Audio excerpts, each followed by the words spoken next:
This program was made possible by an independent grant from Boehringer Ingelheim Pharmaceuticals Incorporated, who provided financial support for the program. Okay, looks like we are good to go. So once again, hello and good afternoon, everyone. If it is afternoon where you are, good evening. Some of you might be. I'm Steve Simpson. I am the CHESS president for 2020 through 2021, and I'm one of your hosts here for the afternoon. My co-host is Alice Gallo, Dr. Alice Gallo, assistant professor at the Clinic in Rochester, and I'm really pleased to be able to introduce our several panelists here. And I'm going to begin with Dr. Flavia Machado, who is a professor of critical care in Sao Paulo at the Federal University of Sao Paulo, and is also the CEO of the Latin American Sepsis Institute. Flavia is one of the wonderful people that I've gotten to work with through the Surviving Sepsis campaign. She is one of the world's leading experts in sepsis, and certainly Latin America's leading expert in sepsis, in my opinion. And Flavia, thank you for being with us. Our next guest is Dr. Mervyn Murr, who is a professor at the University of Witwatersrand in Johannesburg, South Africa, where it's 11 p.m., by the way, and we are very grateful. Mervyn is one of the kindest, most generous individuals I know, and his positive attitude during this COVID winter that they are just now beginning to come out of has been truly an inspiration to me as we are just about to go into our winter of COVID. So Mervyn, thank you for being here. And then our last guest is Dr. Sai Haranath from Hyderabad, India, where I want to say, and I hope everyone will give kudos to Sai for being with us. It's 2 a.m. in India, and he has stayed up to be able to talk to us. Sai is a practicing intensivist and a practicing tele-intensivist as well. He is the chair of CHESS Council of Global Governors and a member of the Board of Regents of CHESS. So I appreciate having all three of you here, and I'm going to turn things over. No, let me say this before I turn over to Alice. Is that you can ask questions, and you can do that. I do that chat and the Q&A during the process, and we'll be able to ask your questions of our guests. So thank you all very much for being with us. I didn't introduce this just before I go to Alice, and the thing that we're interested in today is that many of us who are members of CHESS live in the United States and in other places where we have tremendous amounts of resources to throw at just about any problem that comes our way. We have certainly thrown resources at COVID-19 during the course of this global pandemic, whether we've done so in the most astute of ways always is an open question, but we have thrown a lot of resources. Our guests here this afternoon come from countries that don't have the extreme numbers or amounts of resources that we have in the United States in terms of cash flow and that sort of thing. And so we are hoping that we can learn some things from them that help us perhaps maybe be more parsimonious in how we approach the disease and still be effective at doing so. Alice, it's all yours. Thank you so much, Dr. Simpson. Thank you so much for our panelists for being here. We're super excited to talk to you today. So I'm going to start with a question for all of you, and you can choose the order you want to answer. So the first question I want you guys to answer to us is to tell us about your hospital, where you work, and what kind of patients you see. Patients are insured, uninsured, and how does that compare to the average in your country? Yeah, I can start. I work in the Federal University in São Paulo, which is the biggest city in Latin America, 20 million people living together. And we are a quaternary hospital, one of the top university hospitals in Brazil, but totally public. We, during the pandemic, we almost more than double our ICU beds. I'm an intensivist. And I think that in Brazil, there are certainly two completely different health systems, which is the public one, which I serve, and the private one. And we have differences regarding the pandemics in these two scenarios. Not only availability of ICU beds, but also resource and access to resource when they are limited. So it's a quite interesting scenario.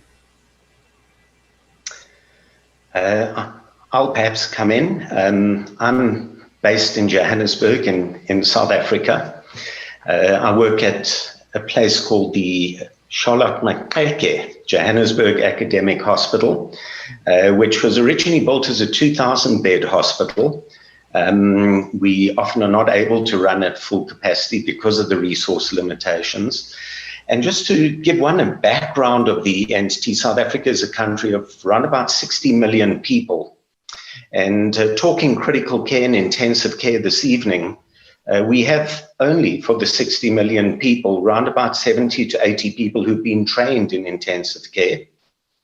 And in terms of those actually functionally practicing full-time intensive care, probably between 35 and 45. So we are looking at managing 60 million people with around about 40 intensive care specialists. My own unit in Johannesburg just allows us to see the most amazing pathology that you can ever imagine. If you love medicine, this is where you need to be. So everything that you could ever imagine and had learned about, from every infectious disease, malaria, tuberculosis, even African trypanosomiasis, to conventional community-acquired pneumonias, to all forms of sepsis. And our unit is multidisciplinary, so we see obstetric disasters, we see complex medical cases, we see surgical cases. We actually do transplantation, particularly kidneys, because it is cheaper to manage a patient than have them on a chronic dialysis program. And we have the benefit of a mix of some really sophisticated care together with very, very significant resource limitation. In fact, the university, proud to say, has just been ranked within the top 100 in clinical medicine in the world, out of 25,000 universities. And we've had 2 Nobel Prize winners in the last 25 years in medicine. From this university. So I feel very proud to have the privilege of working here. And very similarly to Brazil, South Africa has a 2-tiered system. And the vast bulk of the 60 million people, 84%, are reliant on state health care. And in fact, 16% have private insurance and have access to private care, which offers a spectrum of care very similar to that may be found in a high-income country. What's very interesting to put into perspective where I work, 55% of South Africans live on under $2 per day. So that is a real reality. Most people live in dwellings that might house 10 or 12 people, often in a single room. And transportation, very limited public transportation. People rely on minibus taxis, and this is relevant when we're talking about COVID, because a minibus taxi, often geared to carry 10 people, might on any day have 25 people in the vehicle. And so this had major implication and concern when the issues of COVID started arising. And despite that, as we may discuss later on, we were at one point in time the 5th most afflicted country in the world. And that obviously was a gross underestimation because testing didn't nearly reflect the enormity of the problem.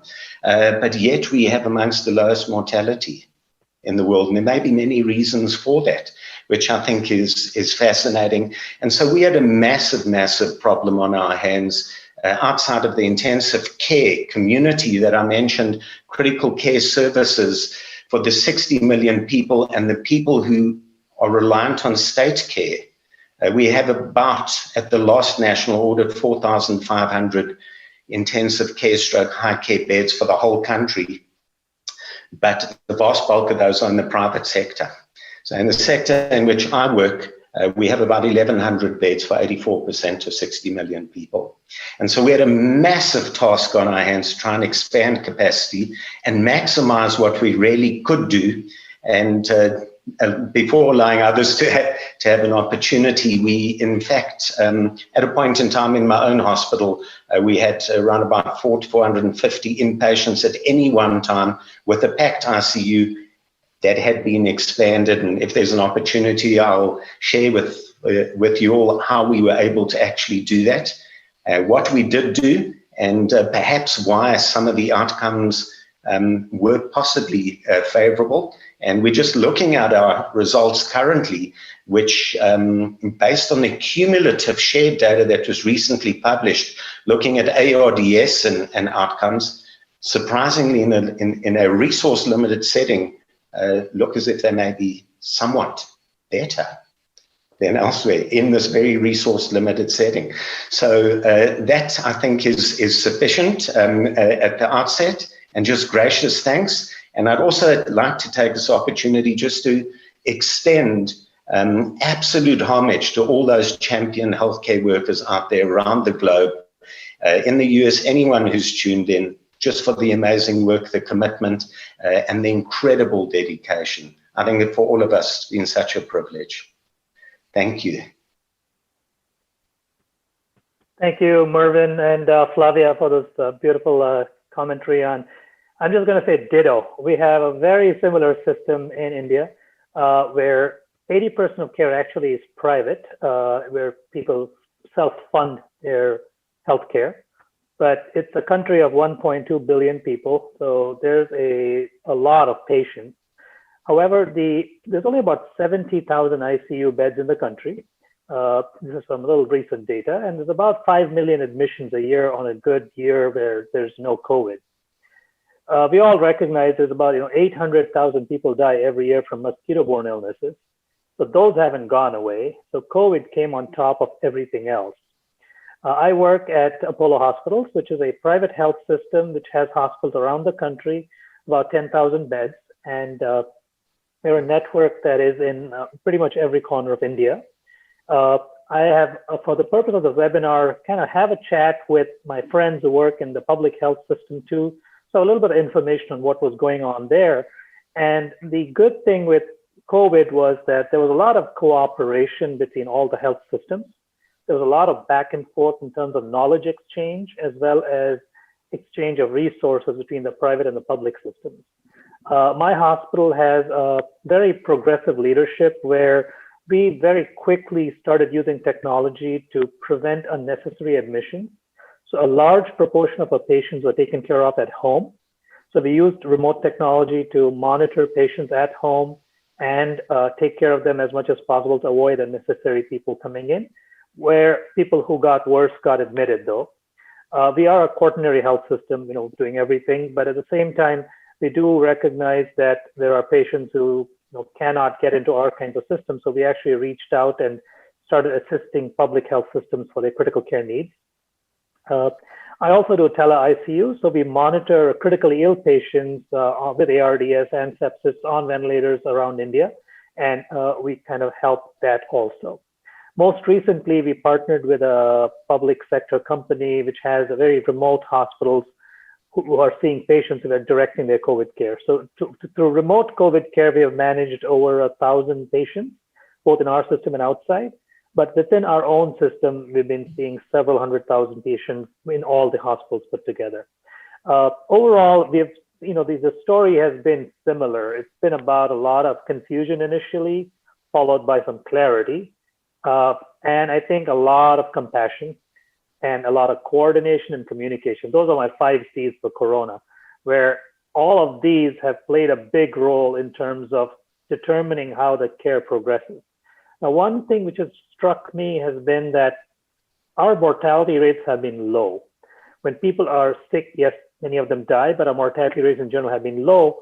And my only premise for that is, one, I think there's a lack of extreme obesity and perhaps a lack of comorbidity to the extent that is seen in developed countries. We don't have 80-year-olds with end-stage renal disease, with a transplant, ending up with COVID. It's not that common. So maybe that's why our numbers are better. Overall, though, as Mervyn and Flavia have alluded to, resource crunches are there, but we've been very fortunate that it's been pretty organized. The government of India has a very good website, which has been coming out with guidelines. Within weeks of the pandemic, we actually had a 1,000-person Zoom webinar on how to manage a ventilator. Our own hospital, and I'm one of the people who helped with this, we set up a ventilator training course for doctors around India, and about 20,000 doctors have been trained through an online course. For these are basic medical doctors who don't have intensive care training. So I think what we've realized with COVID is we really need to combine our expertise of intensive care and move it downstream to people who are at the front line who don't have an official degree in critical care, because ultimately it's the frontline worker who's going to be saving that life in the first 1 hour, whether it's sepsis or COVID or ARDS.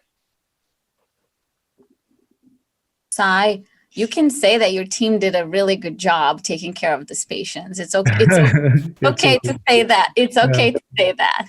There is a question from the audience of what do you mean when you say low mortality? Like in terms of percentages or any way you want to state it, they are curious about that.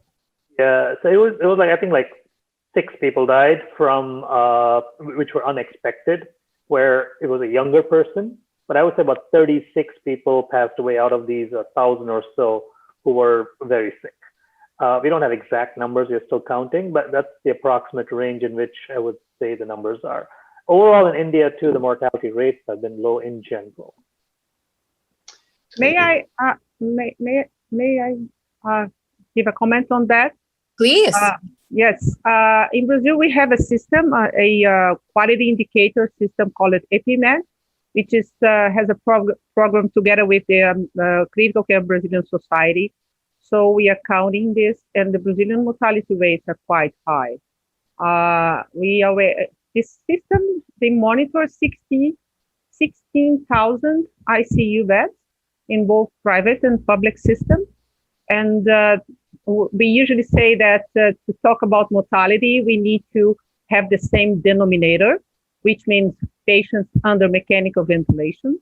Because as I said, private and public system are quite different. So the severity of illness in private system is lower. So we cannot compare mortality rates in public and private units, but you can compare mortality rates for patients under mechanical ventilation or that received renal replacement therapy. So we already have numbers on this system for 60,000 ICU patients in Brazil. About 20,000 is from public hospitals.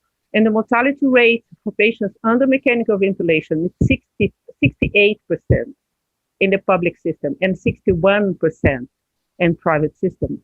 And if the patients go under renal replacement therapy, the mortality rate is even higher. It can reach 75% in public hospitals. So what we're discussing is why this Brazilian mortality rate is so high in intensive care units. And of course, we have some states where we run out of ICU beds, but for instance, in São Paulo, it didn't happen. It happened on the north, on the northeast, the poorest regions, but not in the south, in the southeast. So I think that we need to be very careful when we talk about mortality rates and use a standardized denominator, which might be patients under mechanical ventilation. And since you are talking about these differences in the tiers of systems, would you mind telling us how are these challenges? How are these tiers different during COVID and before? And just for us to understand the differences before the pandemic and then after the pandemic hit. I think the difference in the systems are pretty much the same before and after. They were just worse. But the difference, between private and public are mainly availability of ICU beds. So what became after COVID is that first we have a very stress.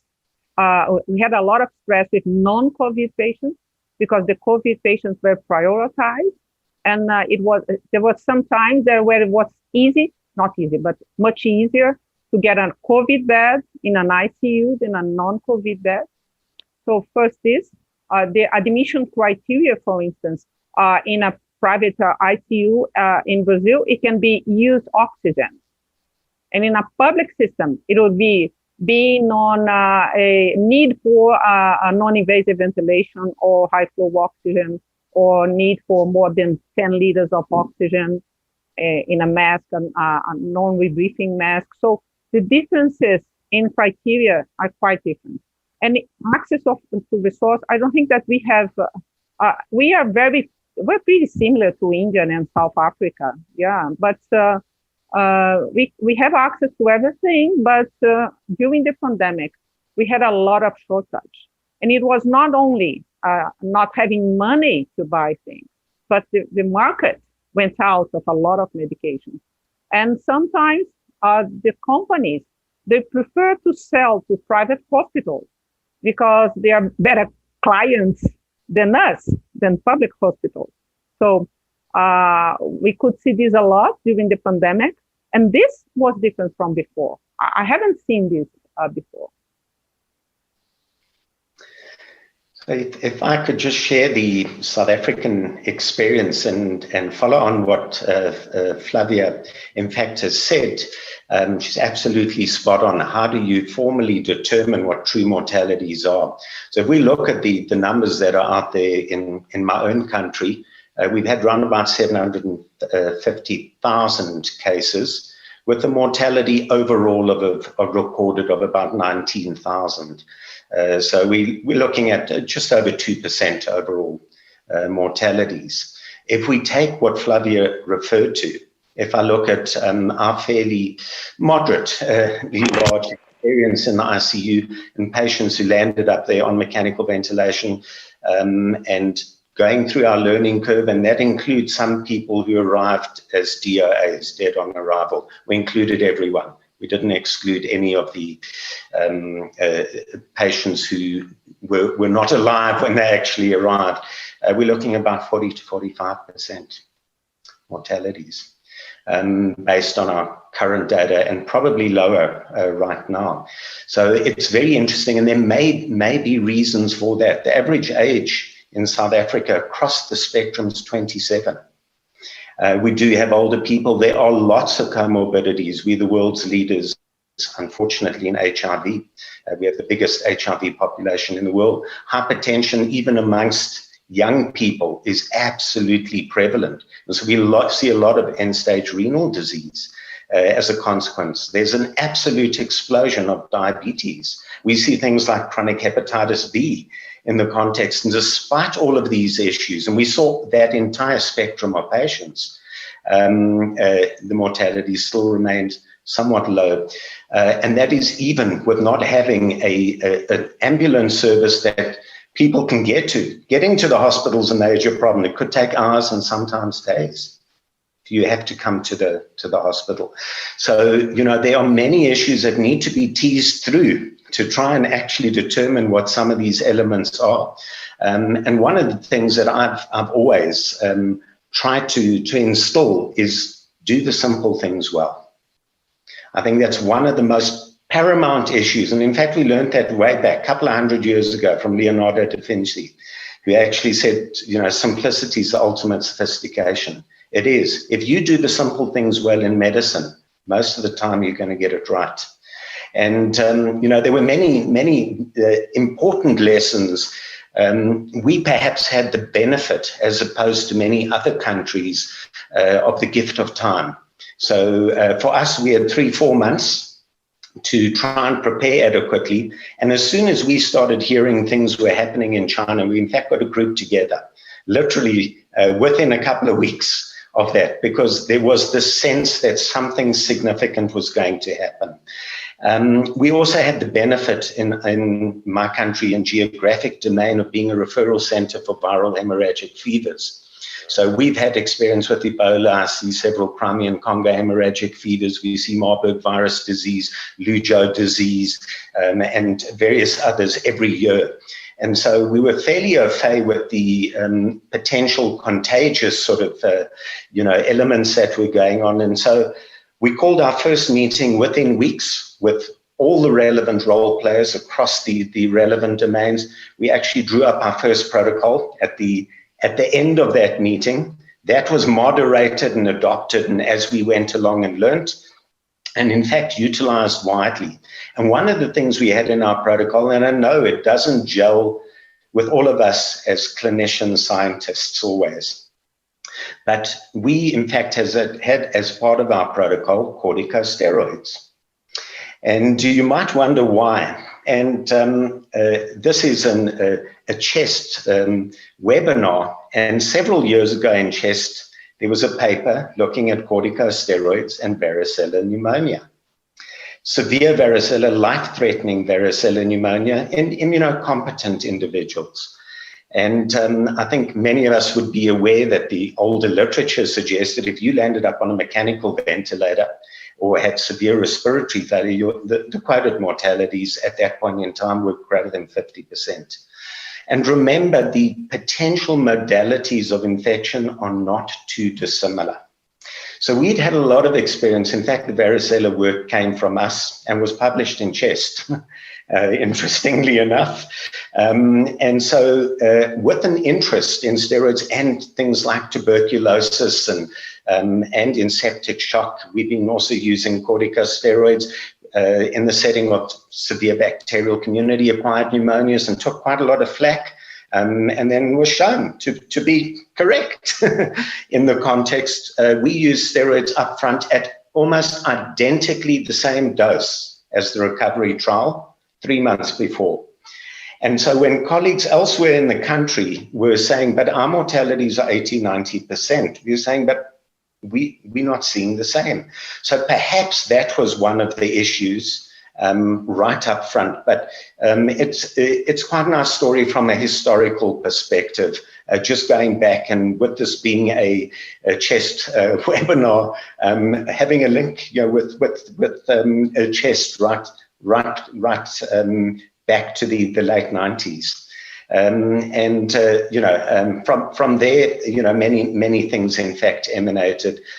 I'll give the others a chance and perhaps share how we learned elements along the way and progressed in resource limitation to even in a very resource limited setting, mechanical ventilation with some fancy modes that we think may in fact have made some difference. But I can only say think, because at this point in time, all of that needs to be analyzed, and it's not randomized data.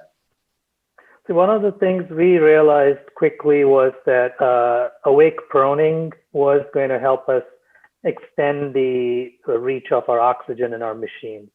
So we were kind of using that fairly extensively. In India, as in Brazil, perhaps, there's not so much regulation of what doctors can prescribe. They can prescribe what they want. So a lot of doctors in the community were already doing their own experiments with steroids and ivermectin and HCQ, etc. So, and a lot of this information gets filtered back into the medical community through the chat groups and WhatsApp, etc. There's multiple medical discussion groups going on. So, and on a national and international level, there was a lot of interchange of information, and I think steroids kind of ended up being the ultimate savior, at least from what many people think is what stood the test of time so far. But of course, there's pluses and minuses, and you always have to balance the research that's coming out and the practice that works in front of your eyes. There are still people who say, you know what, I don't care what the studies show, I'm just going to do this. So that kind of practice has carried on quite a bit. And one of the good things that's come out of the whole pandemic, I think, is that people are talking science at this point. So they're actually open to discussing these things. There's the concepts of critical care have come out to the forefront people are checking their saturations at home. So there's a lot of good things which have happened, which I think will stick. And despite what Corona does to us in many other ways, I believe that we've actually benefited. For India especially, I think masks might actually decrease TB. I'm not sure. Maybe we'll end up with less TB just because people are wearing masks and not spitting around. So I think those are some good things that have come out. We noticed that, I think that's similar to what Mervyn mentioned. We very quickly organized we literally within 2 days, we had set up a complete separate COVID unit because we're a private hospital. And as Flavia mentioned, yes, we have the resources and vendors want to come help us. So we were able to set up an entire repurposed rehab hospital we have on our campus into a COVID unit. And that allowed us to actually carry on our regular operations and the COVID operations independent, because at that time we really didn't know what was the infectivity. We were still trying to get the PPE.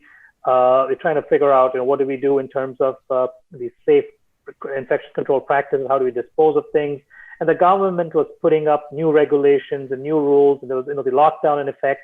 So everything was in short supply, and you had to kind of have workarounds. And it helped that we were already fairly organized as a network and had a little bit of reach because of our private system. It was a little easier to do things.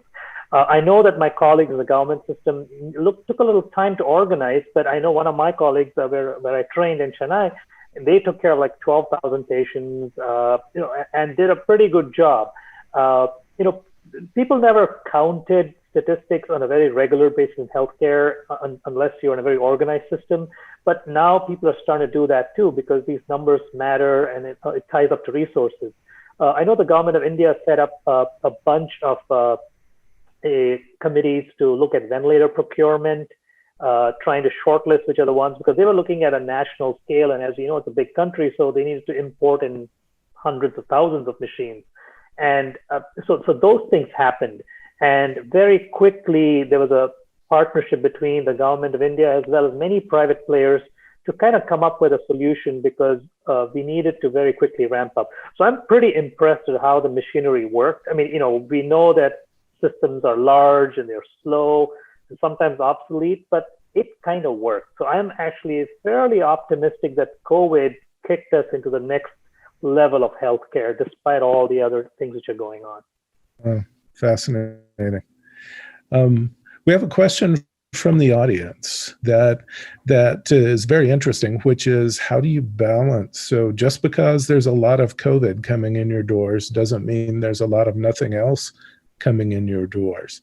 And I know, for example, in the US, many hospitals stopped doing elective surgeries, and that was a big problem, and they started losing a lot of money. Flavia, how did you balance this in Sao Paulo? Well, I think that now we are getting back to the balance, and we lose it completely. As I said, we're prioritizing COVID patients, and I think that in average we did this too much. And not only talking about ICU beds and hospital things, but also the basic healthcare. So these patients were not going to their outpatient clinics. The patients with cancer had surgeries postponed. Patients with cancer had their chemotherapy postponed. And what we are seeing now, I think we are paying the price now, because now that we are back, for just giving numbers, we had 6 units in the pandemic. Now I still have 4 units. One of them, 1/4 of our beds are COVID patients, and 3/4 of our beds are non-COVID patients. And what we are seeing now is the severity of illness of these non-COVID patients, for us, sounds much, much worse than our previous non-COVID patients. Like we were not taking care of their health during the pandemic. Yeah. So I think we lose completely the balance, and maybe it was needed, because the learning curve is important. I agree with that. And the learning curve is important regardless of the fact that we are prepared. I mean, we also had time to prepare in Brazil, because we knew that it will come. Yeah. But there is no preparedness to take that could handle COVID. The fact is there is no enough preparedness. We prepare ourselves, and we are on continuous preparedness, learning with our mistakes, knowing how to prioritize the patient. So it's a continuous process. Mm-hmm. And the non-COVID patients, they suffer a lot. Yeah. What about other critical illnesses? For example, were you seeing less sepsis during the winter of the more usual type than COVID? No, I was aiming to comment how sepsis, bacterial sepsis, is much worse now. And I believe that our mortality rates are so high because we are having bacterial sepsis on top of the COVID sepsis. So our patients are not dying from hypoxemia. We received more than 500 patients in our units, COVID patients, and 72% of them, of those who died from refractory septic shock. They have multiple organ failure. So, and this maybe it's also because in our countries, in middle-income countries, we have a lot of problems with multi-drug resistance and healthcare-associated infection. And with the COVID, we lose control of this because all the stewardship people and the infection control people, they were focused on the tracks, on the COVID and how to settle the COVID tracks. And we lose a little bit control of the basic things, like using gloves, because we're already using gloves. So I think that the hand hygiene went so low because the healthcare professionals, they were feeling safe because they are protected. And they sometimes forgot to protect the patient. Flavia, if I may ask Steve, what's the age range of the patients that you were seeing in Brazil who were getting sick? In the ICU, the mean age is it's around 60. 65. 60, yes. Okay. How about you, Sai? So ours were about the same. The older, but we never had that many 80, 90 years old because they're not there. But ours was 60 to 70. The younger ones, the occasional healthy, fit person would get very sick.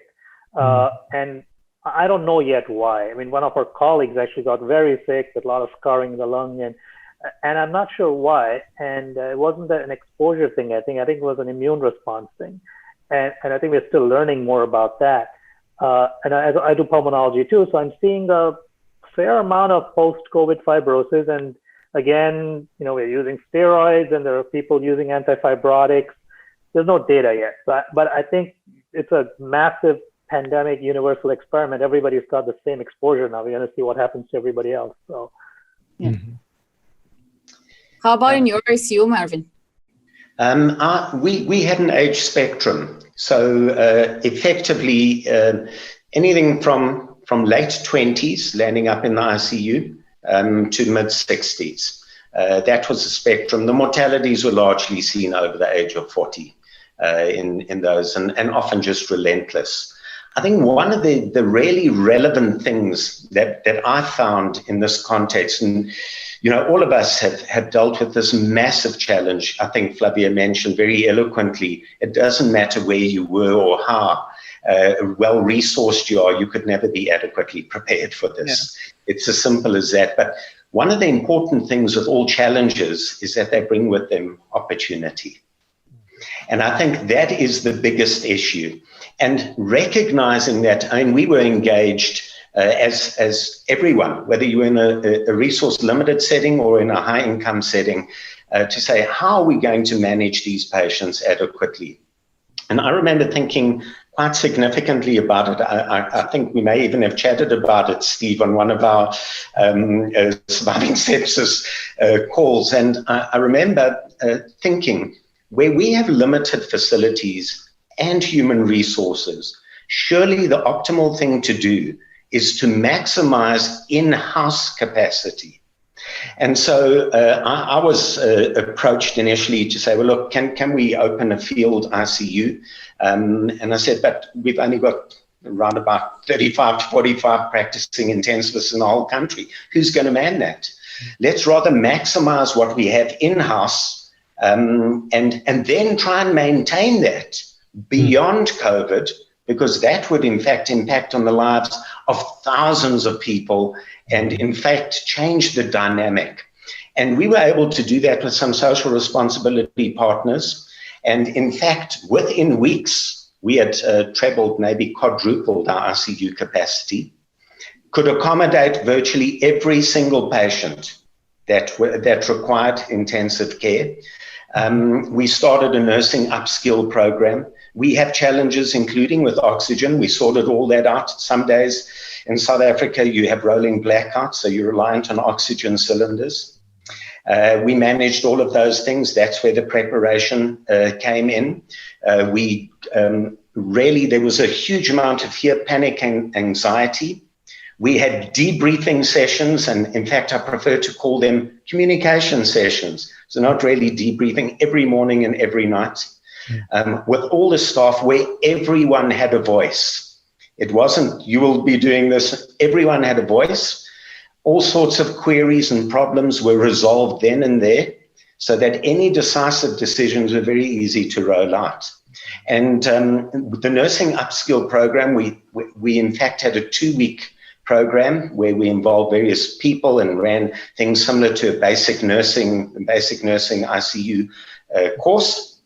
We had people from old aged homes, from community centers, were put into the ICU and who were also supervised on the job, and who I can tell you now are excellent in the ICU. And so we were told, you guys have to do more with less. Mm-hmm. And that's a wonderful notion, provided you don't do less for more, which we soon recognized. Don't stretch it too much. You got to stop things there. And so when that was recognized, the rest really happened. We had absolute buy-in. In fact, we had people who were wanting to run away from this who were volunteering after these debrief sessions and so on, months down the line. And so I think communication is one of the most important lessons we can take out of this. And not just communication in your own setting, communication elsewhere, as we are doing now. Learning, compiling, maximizing, optimizing. And if you do that, and you in fact do things in a simple fashion, I think you in fact improve outcomes. And it's feasible. There's that good saying that gets thrown out again and again, nothing is impossible. And when we all look at what we face, just turn the words around. Impossible is nothing. And so I think if we take some of those sort of issues out, you can get through every day. And it doesn't matter what the weather is in your scenario. Just take your own sunshine with, and you will warm people. So, I think those were some of the things that we try to do and instill in our setting. And I have no doubt that there were several positive spin-offs. Mervyn, I think one other pun I've heard from Impossible is I am possible. An apostrophe there. That title of a book that one of the doctors and our senior management doctors wrote from a hospital about his own experience. But I think I completely agree with what Mervyn's saying about how things have changed. And as I mentioned earlier, the coordination communication aspect, everybody really stepped up to the plate. Now, the challenge, I think, is that COVID isn't over. Now, we're in a marathon and it's not a sprint. And sustaining this is going to be the challenge, I think, and keeping everybody masked up in the community and continuing the hand hygiene that Flavia mentioned. These things have to continue. So the basic principles of public health can't be ignored. And I think that just has to persist. And because our health systems can only handle so much until we get, whatever future therapy comes up for COVID. The other aspect of this whole story was, so I do remote intensive care for the US also from India. And I had the benefit of learning from looking at what's happening out there. So in March, I was seeing what was happening all over the US, and I was like panicking and telling the doctors in my country, we need to prepare because it's going to come to us. So that I had a huge advantage that way where I could actually see that. And at some level, I think at least internally, it helped me foresee what might come through. I know in the US with the second wave, I'm seeing ICUs with 2 patients in one ICU room. I had never seen that before in the US. And it's working. They actually have signs up saying hallway patient and internal patient, and it's going on. But I think if a third wave hits the rest of the world, we may end up with more crunches, and we may have to learn from each other. And perhaps we also need better ways of managing patients who are not on the ventilator and keeping them out of the hospital as long as possible. So we may end up needing to do things of that sort. Yeah, I think that this we are now in a moment in Brazil, at least in the majority of Brazil, that is very challenging, which is a plateau, which is going to be our new normal for a while, I hope. We are not on the second wave. I hope we will not have a second wave. But now what we think is that we have the rebound of the financial issues raised during the pandemic. All the effort that has been done during the pandemic in the public system, all the money that was spent to save these lives. Now we are getting this back. For instance, in our hospital, we did everything. We had not enough money, let's say, but now we are in the worst crisis that I have seen for the last 20 years, because there is no money. And I don't think that we're going to have money to face a second wave. And this is the price that we're paying now. So during the pandemic, we have shortage of resources, at least in São Paulo, not because we lack money, but the industry could not sell us. And now we don't have money to buy it. So it's, and for this, we need preparedness as well. For instance, I know that in 2 days, I will run out of meropenem. During the pandemic, we ran out of bicarbonate. We ran out of heparin. Today, I was communicated that we are run out of ceftriaxone. So these things that happened during the pandemic, because nobody could sell us things, now are happening because we don't have money to buy. So it's quite worse now, I would say. Not worse, but it's as worse as it was during the pandemic.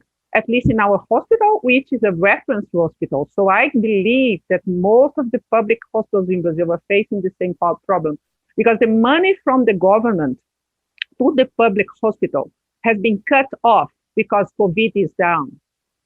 Mm-hmm. So that is the main issue now. So all the extra money that we had during the pandemic, now it's off. We have to deal with all this with our regular money. Yeah, that's a tremendous reality, Flavia. And Brazil, it has to be said, has had a very good economy in the last couple of decades. How guys in India and South Africa, how is there a similar circumstance for you guys? Very, very similar. Every day you've got to get out there and make sure. And that's why, in fact, preparation isn't something you do before. It's an ongoing process. It has to happen every single day. And you have to keep your finger on the tap all the time and keep engaging. What we were very fortunate and had recognized is that we engaged in together with a number of social responsibility partners, and outside of governmental funding. South Africa effectively is in a recession as COVID began, and so our economy is absolutely destroyed. In fact, the suggestions are it may take 10, 20 or even more years to get back to where we were. That's the reality. We're looking currently at more than 40% of people are unemployed, employable people we're talking about. So it's actually been absolutely devastating. But big corporates and others really have come to the fore and themselves have set up groups to manage. So you have government funding, you have independent funding, which is very well controlled. So that is how, for example, we sourced ventilators. It is how we, in fact, expanded our ICU. We then went to the authorities afterwards and said, this is what we're going to do. The same models were, in fact, managed and utilized in other geographic areas in the country. So, everyone has really gone beyond the nth degree, as has happened everywhere in the world, but it's been a magnificent issue. And I think South Africa, although we came in with a lockdown perhaps a little later than we should have, most people, in fact, have been really excellent. The masking, the social distancing, the recognition, even in areas where there isn't water tankers are there. And we soon realized in our own setting, when healthcare workers were becoming infected, it wasn't necessarily always the PPE, which is often blamed. It was because they were taking breaks and everyone was sitting next to each other in a tea room without windows. And that was one of the biggest lessons that I think resource-limited countries, we don't have negative pressure facilities, we don't have extractors. But if you open the windows, as soon as you open the windows, you're going to get 6 to 12 exchanges per hour. It's better than most extractors, costly ones you can buy. So we did that. And just one other thing before it jumps out of my mind to share that I think was very useful that we learned. In fact, it was earlier on when Sai mentioned, wake proning and so on, which is in every single guideline. We, in fact, didn't get the people necessarily to turn onto their tummies. What's wrong with sitting up or standing? In fact, gravitationally, you're going to actually get better expansion of your lungs if you think of the anatomy. And so we did that, and the results were quite remarkable. Sit the patient up in a chair.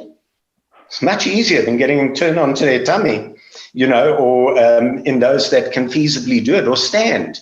And so those were some of the remarkable issues that almost certainly allowed us to avoid the necessity for more invasive ventilation, and people, in fact, survived. In fact, the second patient that we had in the ICU was actually an American who was visiting in South Africa, who presented to us with saturations of about 50%. And in my unit, we only had 6, and we started with high-flow nasal oxygen quite early on, and we were amongst the first people to just use a mask over the interface. So we weren't too worried about potential aerosolization there, and I think most people are utilizing that, but we didn't have that available. We used a rebreathing poly mask because all the data out in New York and so on was 88% mortalities, and we got him to stand and sit with the rebreathing poly mask, and eventually he got better. He also had acute kidney injury, and we sorted that out, and he left the unit. As I mentioned early on, he got his steroids early up front as well. And so these were some of the elements that we, learned, and, with a lot of enthusiasm in the context and a lot of time. And perhaps an important lesson in a resource-limited webinar is being poor doesn't mean poor care. And if that's the only message that comes out of this webinar, perhaps it's the most relevant one. Excellent clinical acumen still has a great role, and early intervention and really good care in a simple fashion can make a big difference. Of course, it's not quite as simple as that always in the real world, but I think those are some of the real issues. But getting back to your entity, yes, we certainly face massive financial challenges moving forward, and it's going to be with us probably for decades. So I think in India, it's fairly similar, but I think we have the benefit of having a lot of diversity in terms of resources. I know we're running short of time, so I'll be very brief. So India has been lucky in terms of having a fairly good technological basis. So there's the industry. So there is some element of a resource that is available for the economy. But at the same time, there is definitely challenges for people whose jobs are gone, like the hospitality industry, the airline industry. I mean, all of that is down, but things are slowly coming back. But I've also realized that there's a lot of room for innovation. And just as Mervyn mentioned, my favorite quotation is, in critical care, it is critical to care. Mm. And unless you continue to express compassion for families who can't see each other for days on end, sometimes even when they die, I mean, those are the things we never imagined would be something we would face in 2020, and it's our reality now. But from that standpoint, I think India has done a very good job at trying to balance the economic necessity with the reality of managing a pandemic. The challenges are not over, but CHEST, for example, is a global organization, and we're doing stuff like this, and people have tuned up. I know some colleagues of mine from India are actually awake and watching this right now, and people are interested in figuring out a fix, and the world has come together in figuring out a way to take care of this. And this is a blueprint for every other disease out there. And I think, in the face of adversity, we will find a solution for many other things. And I'm very glad, Steve, for inviting me, and Alice for really listening to these wonderful people from around the world with, wonderful experiences. This has indeed been amazing. This hour went by way too fast for my taste. So I really want to thank all of you for joining us today. And Flavia, if I could ask you to send us all home or back to bed in Sai's case and his colleagues' case, one take-home point that you would like resource-rich institutions to take from what you saw in Brazil, and one thing that changed in your team that you want to stay past the pandemic. Thank you, everybody, and stay safe. I think that we need to work as a team. We learned with the pandemic the most important message: improve communications in our team, communicate with the other sections of the hospital, and always give feedback to the team. Let them know what they are doing. Let them know how great they are and how we took care of these patients so nicely, doing the best that we can with less resources. But we did it. We managed it. We are managing it. Mm-hmm. That's a fantastic message, Flavia. Thank you. And I see Mervin nodding his head and Sai nodding his head. And I think they agree with you on that take home. We could keep talking for another hour, I know. And I'm so sorry to everyone who's watching, but we have a hard stop here, and there's another CHEST webinar coming up next, and so we're going to have to leave. I want to say thank you so much to Flavia, Mervin, and Sai. You are we knew this already, but you are giants of critical care medicine in the global sense, and we so appreciate you being with us. Thank you. Gracious thanks. Thank you all. And it's wonderful to be here this evening. Thank you.